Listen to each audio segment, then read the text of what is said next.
7:29 de la mañana. Gracias por mantenerse con la revista. Estamos poniendo en perspectiva y en análisis desde todo punto de vista. Claro, nos quedamos en prácticamente una parte del informe que está relacionado, el informe de la Contraloría General de la República, que cae como una bomba porque revela datos interesantísimos en momentos en que se aprobó la reforma fiscal. Uno de ellos es que la evasión del impuesto de venta ronda los 650.000 millones de colones, algo parecido a lo que se pretende recaudar con la reforma fiscal, y se asemeja también a lo que se pretende recuperar, que son más de 500.000 millones de colones, con la famosa lista de sociedades que declararon cero ganancias o pérdidas.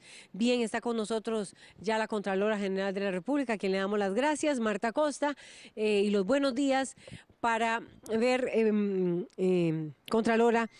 Lo primero que se podría concluir a propósito de este informe es, coincidiendo con lo que decía uno de nuestros comentaristas esta mañana, hay una enorme debilidad entonces en la legislación y en la materia tributaria que permite la evasión y la elusión. ¿Y cuál es su opinión sobre el tema de la elusión fiscal? Buenos días. Bueno, muy buenos días y muchas gracias por la invitación.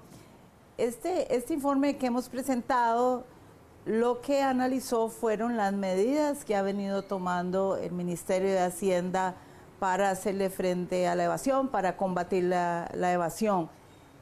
De ahí que resulta este número de los 650.000 millones, que es una cifra, como usted lo dice, muy alta. A nosotros nos preocupa tremendamente y nos parece que Hacienda requiere tomar medidas más efectivas y eficientes.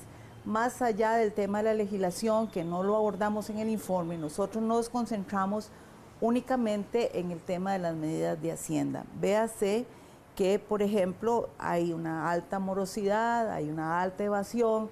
También nosotros en el informe revelamos cómo las fiscalizaciones han venido en franco deterioro en los últimos años, pasando de hacer 101 fiscalizaciones por año a 25 fiscalizaciones por año, y de recuperar en promedio 118 millones de colones por fiscalización.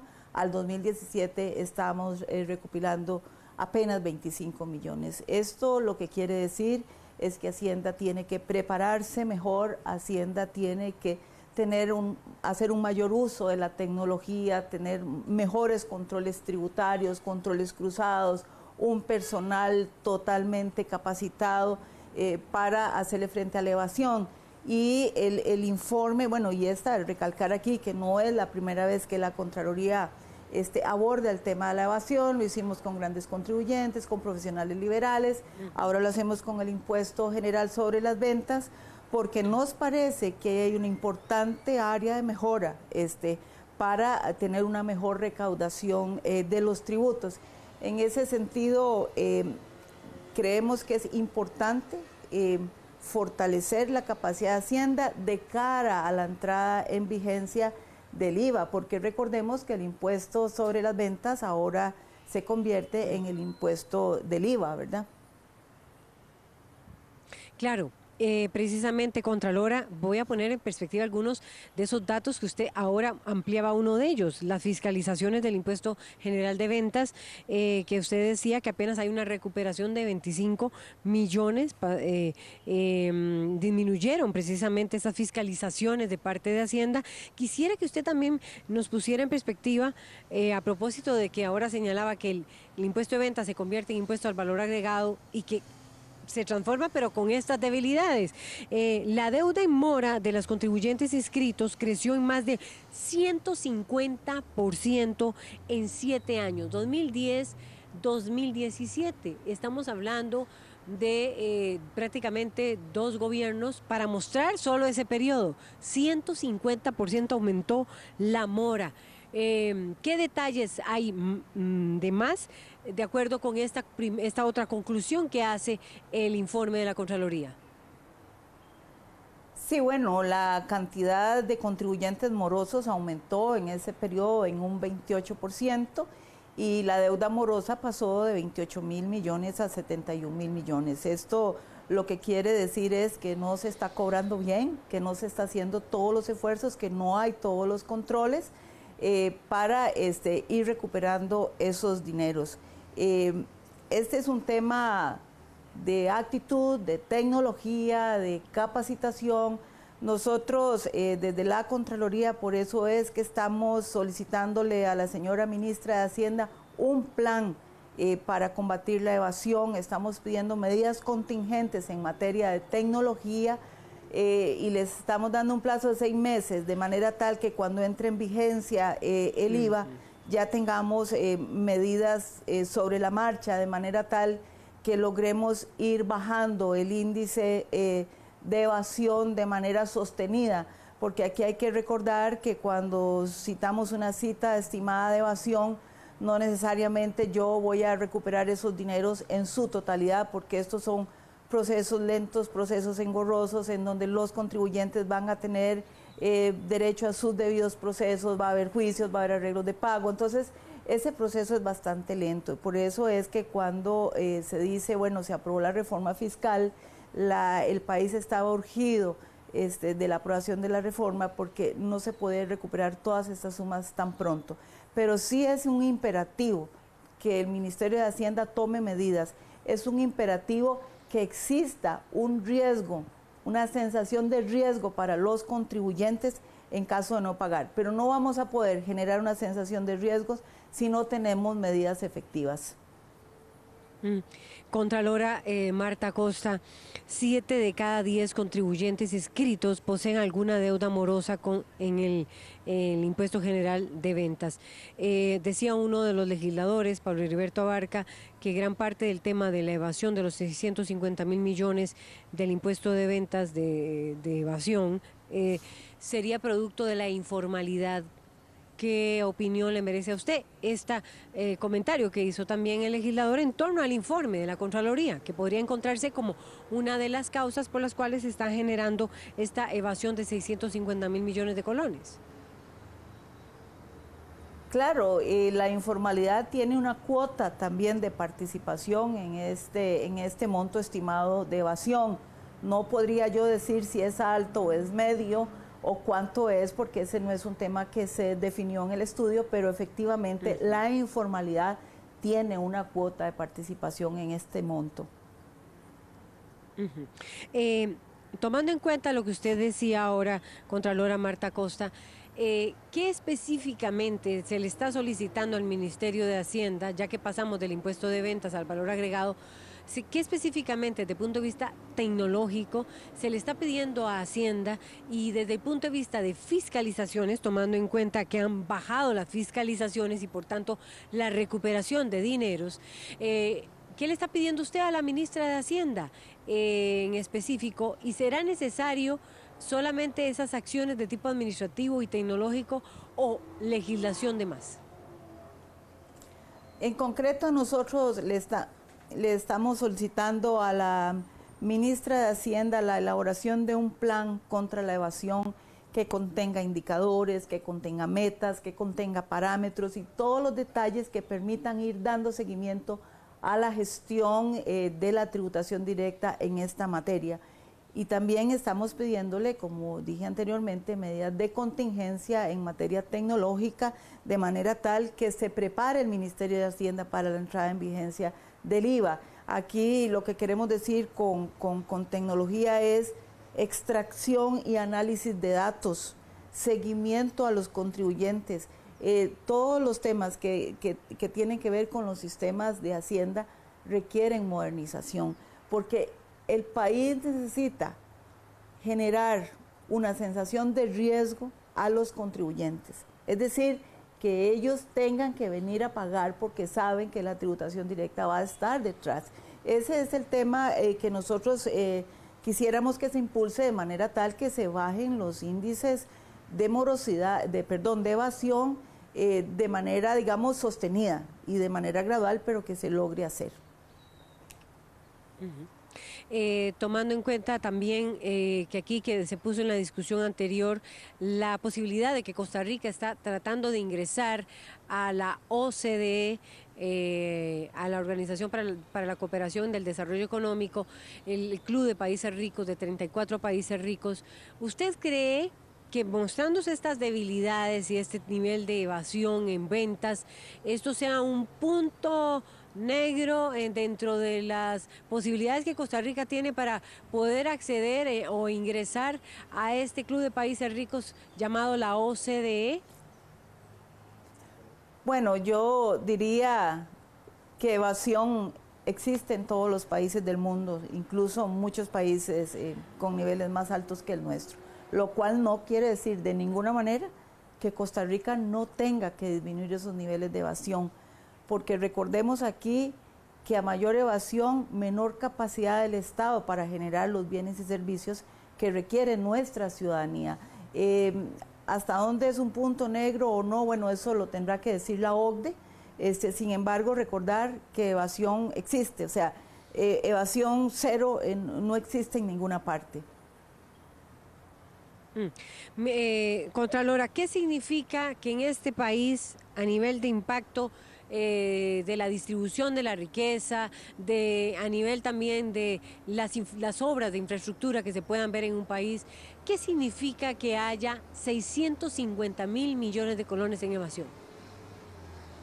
Sí, bueno, recordemos que ese es un monto estimado, que de por sí ya es un monto alto y ese es un monto escandaloso que no se merece este país.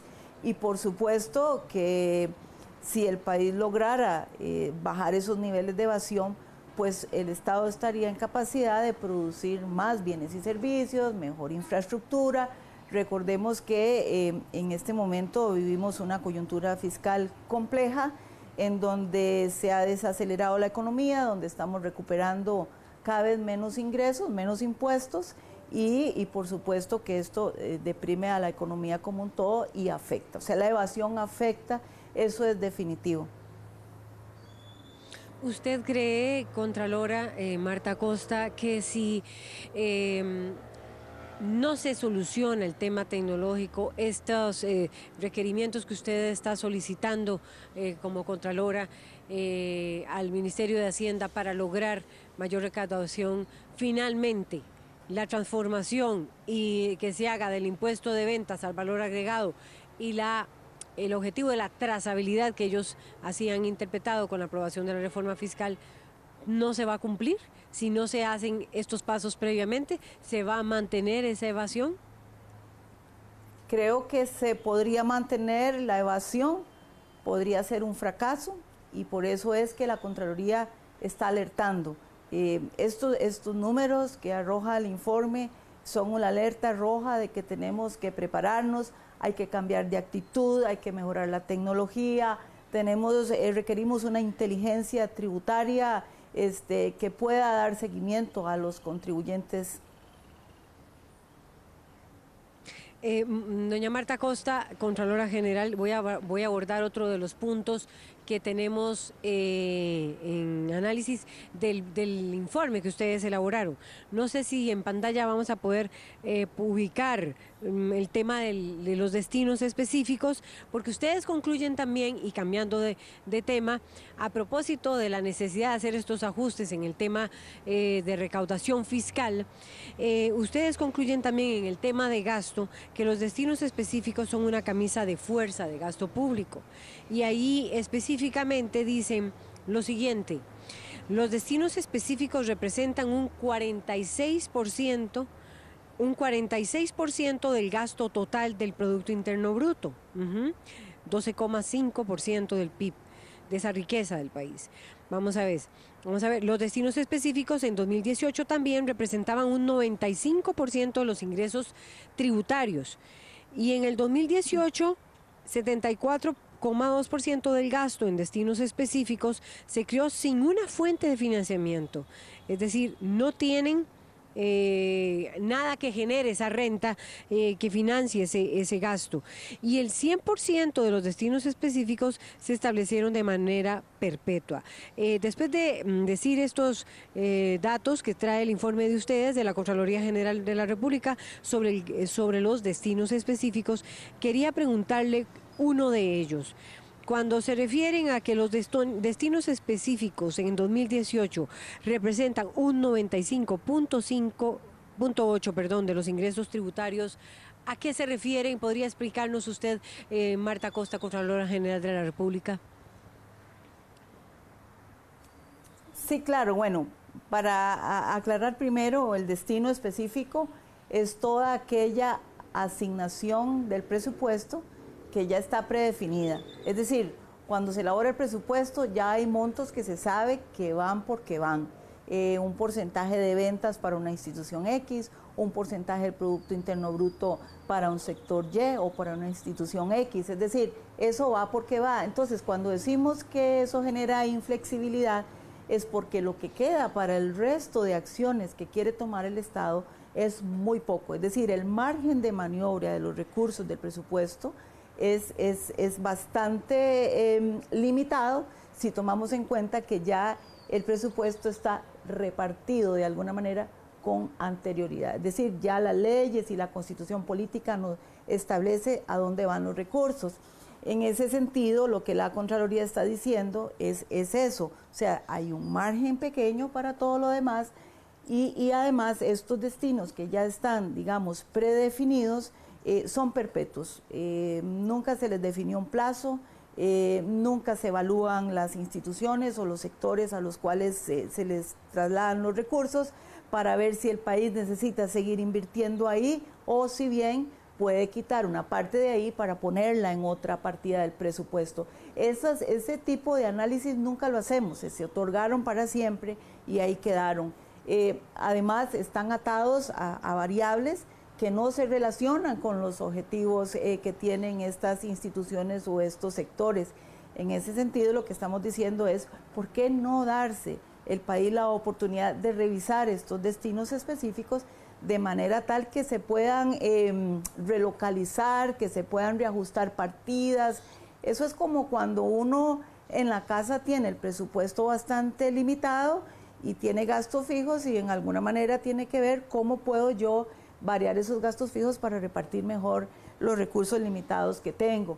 En ese sentido es que la Contraloría está diciendo, revisemos. Y este es un tema estructural, porque los 3 informes que emitió la Contraloría hace 2 días, lo que buscan es precisamente que el país discuta estos temas una vez aprobada la reforma fiscal, porque estos son temas de fondo, son temas estructurales que de no corregirse, a pesar de que se haya aprobado la reforma fiscal, dentro de algún tiempo vamos a estar en los mismos problemas. Entonces, los problemas hay que corregirlos de raíz y en este caso es de manera gradual, pero primero tenemos que concientizarnos. El tema de la evasión es un tema, pero el tema de los destinos específicos es otro tema.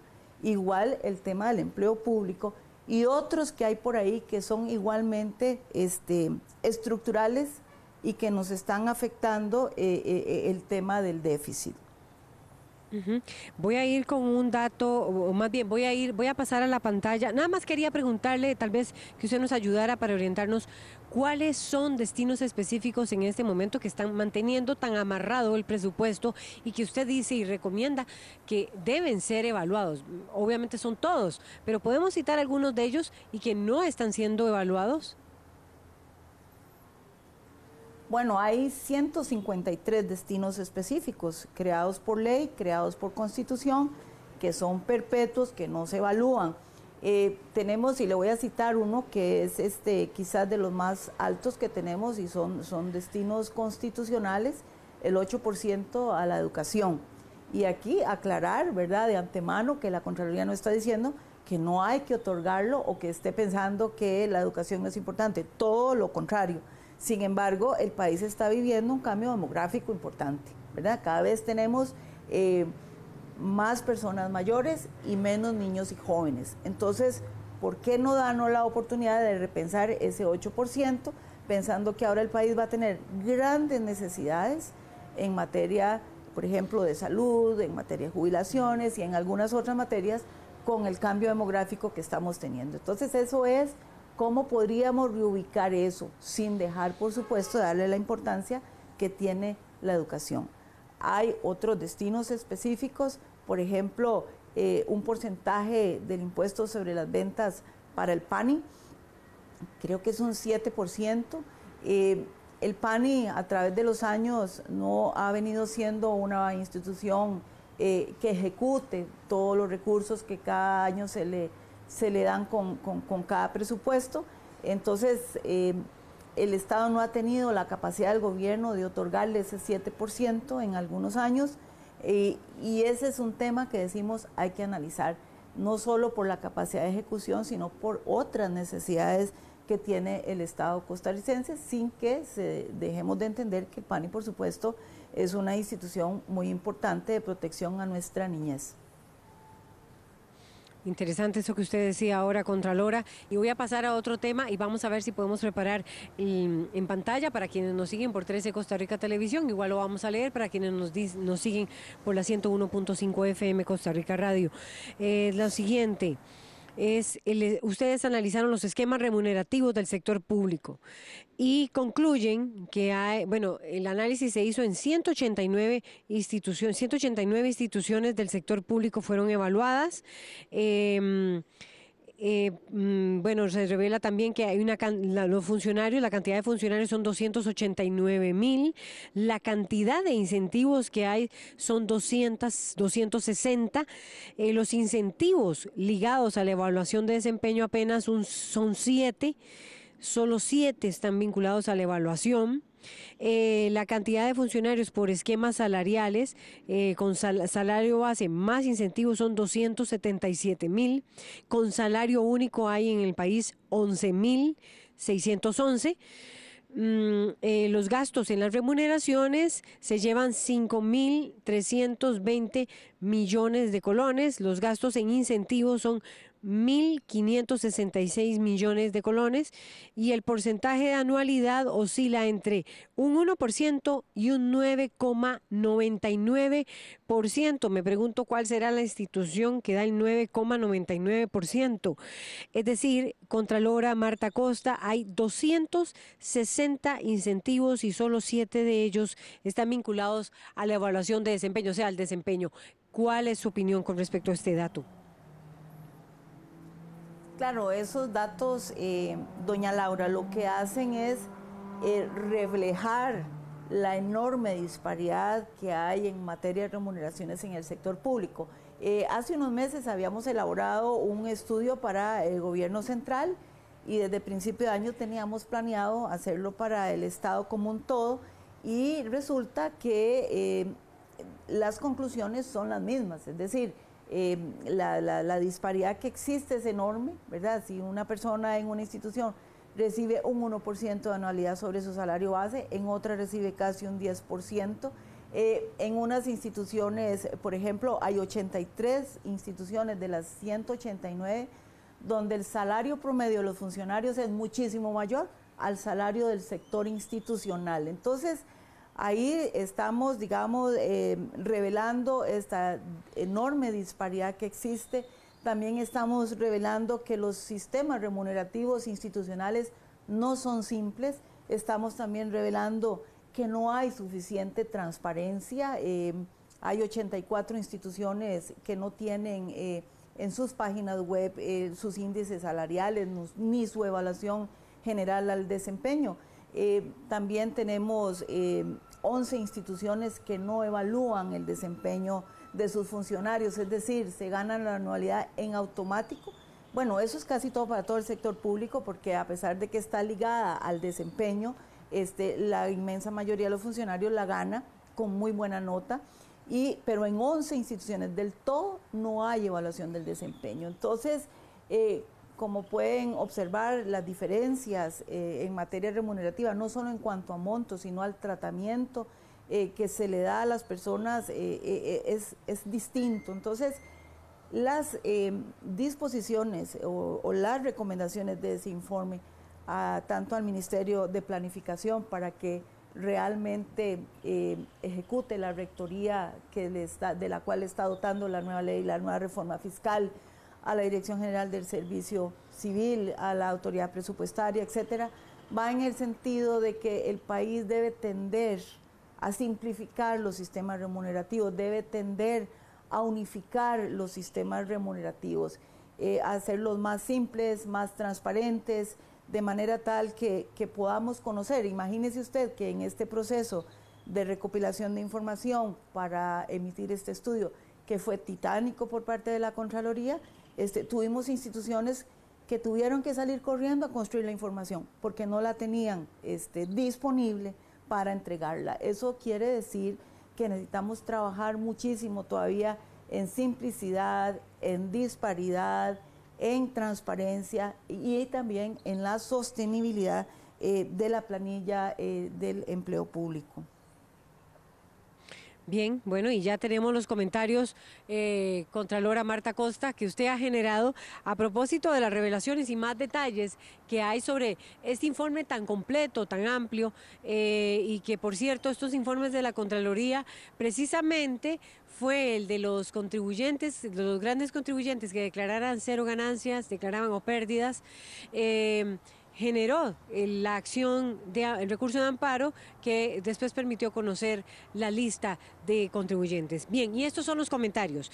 Luis Ronald Mesén dice lo siguiente: se trata del tema de evasión, pero es más grave la ilusión y mucho más grave el tema de pago de impuestos indicando ganancias mínimas por parte de empresas medianas y grandes. Comenta también Juan Carlos. Dice lo siguiente: si pretenden sancionar a los trabajadores pequeños empresarios, el resultado es el cierre total y desaparición de puntos de venta interna que más bien necesitan apoyo a crecimiento incentivando, exoneración de impuestos en adquisición de activos para su crecimiento. Pero aquí se ignora que todo microempresario empieza con las uñas. Deberían de pensar cómo mejorar las condiciones. Javier Espinosa Rojas dice: entonces, de acuerdo con lo que afirma la Contralora, el IVA solamente va a servir para que el consumidor pague más y los evasores se hagan más ricos. Eso está diciendo Javier Espinosa Rojas. Y Mauricio Castro comenta lo siguiente: es necesario atacar evasión, definición y ejecución presupuestaria junto con el manejo de recursos y control del gasto. Poco aporta, más recurso en quien administra mal. Esos son los comentarios que hay. Muchísimas gracias a la Contralora General de la República, Marta Costa, por ponernos en perspectiva este amplio estudio. Y regresamos entonces al estudio principal con más información.